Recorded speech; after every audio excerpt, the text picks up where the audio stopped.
Is your landlord responsible for crime in your apartment?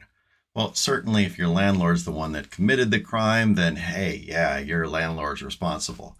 But what if it's a criminal act by someone who is not your landlord? What happens then? Well, there's no rule that says landlords are automatically responsible for all crime that happens to their tenants. Generally, in most states, landlords are responsible for taking reasonable measures to protect their tenants from crime. And what is that? It's criminal acts of strangers, such as break-ins and assaults, and maybe it's criminal acts of fellow tenants. So when a criminal act occurs that could have been prevented by these reasonable measures, such as fixing broken locks, installing lighting in dark areas, a landlord could be found liable in civil court if the injured tenant or guest brings a claim. So what's a real world example? The entry lock to your apartment is broken. You tell your landlord, hey, lock's broken, you need to fix it. Instead of fixing it, the landlord goes on vacation to Hawaii.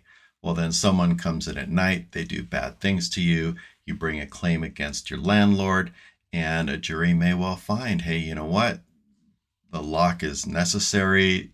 The landlord knew the lock was broken. The landlord did nothing. The landlord did not take reasonable measures. And so the landlord's going to be held civilly liable to you and pay you damages. Another example might be you're in a large apartment complex, hundreds and hundreds of units. There's been lots of assaults and batteries on the tenants over the years, and it's getting worse, and the landlord does not hire security. Well, then you get assaulted and you bring a claim against the landlord, and what do you say? Well, you say, look, there's been all of these similar crimes happening over time. It's been getting worse and worse and worse.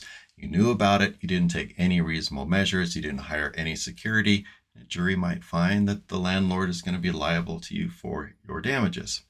On the other hand, if you live in a small apartment complex and there's been no real violent crime there at all, and somebody shoots the lock to get into your apartment and causes violent crime, if you bring a claim against your landlord, is there going to be a finding that they didn't provide reasonable measures?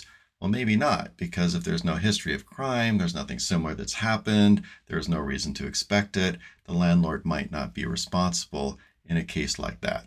So do the best you can to learn about the apartments you're going to be moving to. You may want to check out renter's insurance, because at least if somebody breaks in and steals all your stuff, you're covered for that. Thanks for watching.